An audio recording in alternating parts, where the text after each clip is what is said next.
Farah Hannoun for MMA Junkie, and I'm joined by Cynthia Calvillo, who takes on Lauren Murphy at UFC 254 on October 24th. Cynthia, how are you? I'm doing great. I'm excited. I have a job, COVID times. I'm good. Life is good right now. And big things for you since moving up to flyweight. I mean, you get a main event right off the bat, and here you are in, I think, a number one contender fight. Have they told you that that's what it is? They haven't told me that, but I'm pretty sure that's pretty much where it's going. As far as, if you look at the top 10, unless, you get somebody who comes in out of nowhere, left field and does something crazy. But other than that, I mean, it looks like that's where it's going. So definitely not opposed to that. That's the goal. I always want to be world champion. So definitely a big step from where I was at before I made my flyweight debut. So I'm pretty stoked about that. I'm really excited to see what's going to happen in November too when Valentina fights against Jennifer and Maya. So yeah, good times. And when you were considering that move up to flyweight, did you haven't considered, other than the whole weight cut thing, that it could be a faster path to a title? Was that something that played a factor in your decision to move up? Um, I knew for sure that the pathway to a title would be easier at flyweight. That's not the reason why I wanted to go. It's not like I want an easy fight. You definitely want to be a champion of a really good division. So I wanted to be the strawweight champ because to me that is definitely by far the most competitive female division in the UFC. But unfortunately, these weight cuts are a little bit too tough for me. I definitely do believe that 125 is where I belong. I definitely figured it would be easier to get a title shot. I didn't think I was going to jump this fast to the top, but that's what it's all about, seizing opportunities because then, you get this. So I'm excited. I'm number 2 right now. So I'm sitting in a really, really good place. And we can say faster path, but at the same time, this is the second straight bantamweight that you're fighting that's going down to flyweight, excuse me. And Lauren Murphy, I believe you may have even fought at featherweight, and you're coming up from strawweight. So in that regard, it's a little different, right? Yeah, no, absolutely. But I'm not too worried about that. I fought when I first started fighting as an amateur, I fought at 135s.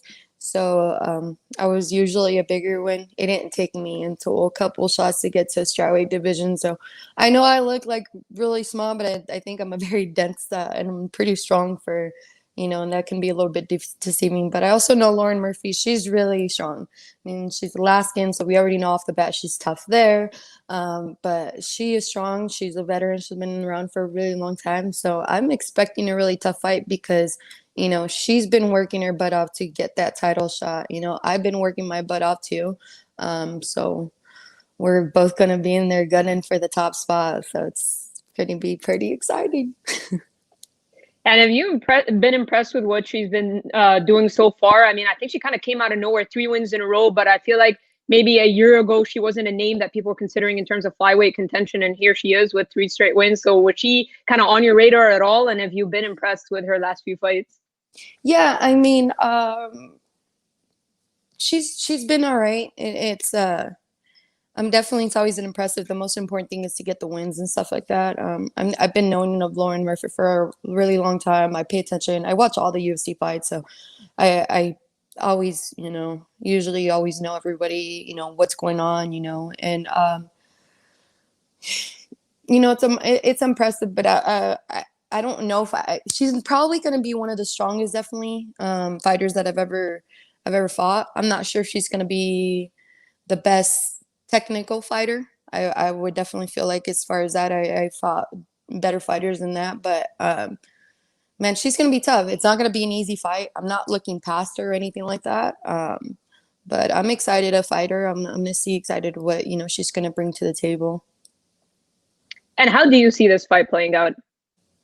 Um, Man, I think it's just going to be the same thing, almost like the same fight as Jessica. I think for me, being in this division, because I'm not going to have so much of a crazier weight cut, I'm going to be fast. So I'm going to be able to be fast and I'm able to get the shots that I want. I'm going to find the takedowns. And as soon as, I grab a hold of you, then it's pretty pretty much game over from there. I've been able to scramble and be faster than them. So I know Lauren's going to be fast. She's going to come in there with a good game plan. She understands how important this opportunity is.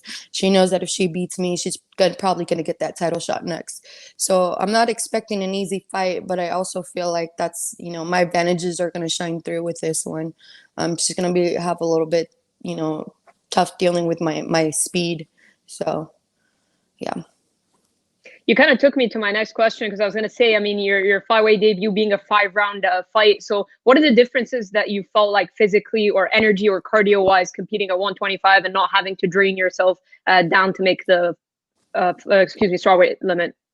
Dude, stress is such a big deal. It can physically just wear down on you, having the stress of a wake up through the entire, through a whole fight camp, or even when I'm not in fight camp, to having to struggle to stay at a certain weight, always having that stress of constantly making sure that weight, man, that brought a lot of stress on me in my last fights, dude, it felt great. It felt so good to go in there and not worry about me having to push the harder rounds and worried about whether my body's going to be able to up.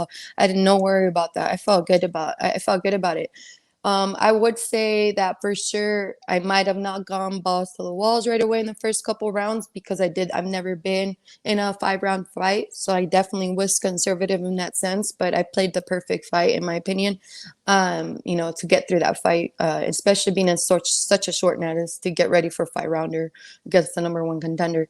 So it was a big learning lesson, but the one thing that was by far the best thing for me is just the wake up, man. I felt so good in there, and I didn't feel overpowered. I don't think she could just throw me around or toss me off of her. So that that was great. And how important was it to log in 25 minutes, considering that this could very well be a number one contender fight, and obviously a title fight is 25 minutes? It's amazing. I mean, I'm not sure if there's many fighters that are able to do that. Sometimes they can get away with just like having their whole career of not having that 5 round fight, and it's usually like a 3 round, even if it's a co-main event, and they're still fighting for that one slot, and then boom, they finally fight for their first 5 rounder. They might not even know what to expect, and especially if it ends up being like a title fight or a title eliminating fight. Fortunate for me, I already knew. I mean, I knew that I fought Jessica, anything can happen. They could probably give me a title fight, but I didn't look at it that right away, right away, where I was like, oh, I would really need to see, this is going to be for a title shot. I didn't look at it that way. So it was really good for me to have that experience before I do get a title shot. It's a big game changer. And you've been preparing for this fight in Vegas, right? Why not AKA? For this fight in particular, I've been here in Las Vegas. I just got here last week. I have some injuries that I need to take care of. So the PI right now, this is the best place to be. I'm starting my fight camp here. I'm going to be doing all of my, my physical therapy and my strength and conditioning. Another big factor is going to be, COVID restrictions. I'm going to move and do what I need to do from my fight camp, depending on what's available to me. Unfortunately, San Jose, where I was at doing my training there at AKA, I was there, literally was able to, for whatever, it was my luck, I was able to get in that right window for me to pull off this 2-3 week camp to get in there and take out the number one contender. But I came back to the gym for 1 week and then boom, it was shut down again. So it's a lot of ups and downs. We've been dealing with closures that we don't have control of. So it's all going to be about adaptation. I can only foresee and plan that 4 weeks out, but I do have one date for sure. That's for sure, and that's October 24th. But right now, it's going to be, whatever my body tells me. I'm definitely in the best place right now for any, professional athlete to be at right now in this moment, which is the UFC Performance Institute. So this is where we are at now. What injuries are you talking about? Is this something you sustained in your Jessica I fight, nagging injuries, or what happened? Yeah, it's a little bit of both. Injuries just in the fight, and then they probably worse than injuries that I've had.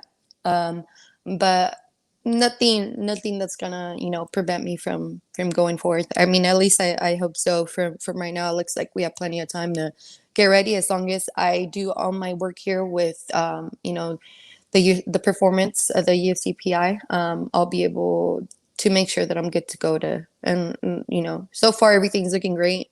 My body is reacting to everything perfectly, so I feel great. I feel strong already, so we'll be able to pick it up on the training any day now. That's awesome. And where are you going to train at Extreme Couture? Um, I will be doing some of the drilling and training there at Extreme Couture for right now. Most of my training will be at the PI. You know, it's you know, as a UFC fighter, if you're in Las Vegas, if you're not using the UFC I don't know what you're doing. You know what I mean? It's available to us, top facility, you know, one of the best in the world. This is where we need to be. So we're able to, you know, reserve the ring, you know, the mat, whatever we need when we need it. So it's all there and run for right now. I am working with Coach Jimmy Gifford, which he's been here around for a long time. He's been a striking coach for a lot of the fighters in the UFC for many years. You know, most notably, he was the striking coach for Misha Tate, and you know, he took her to the title championship. So, it's great. There's a lot of athletes here that I'm able to work with right now. So we're still seeing it, but you know, one step at a time. First step is, you know, physical therapy is the priority right now. So have you gotten a chance to like train yet, or are you still going to check it out? I'm still gonna go. I was there at Extreme this week earlier and just you know, talking to all the guys there. And then this week I'll be able to pick it up again. This week has just been a lot of physical therapy, SNC, and you know, some technical striking and footwork and yeah. Who's going to be in your corner for the fight? For this corner, it's gonna be Ron Kessler, which he was in my corner last fight camp from AKA.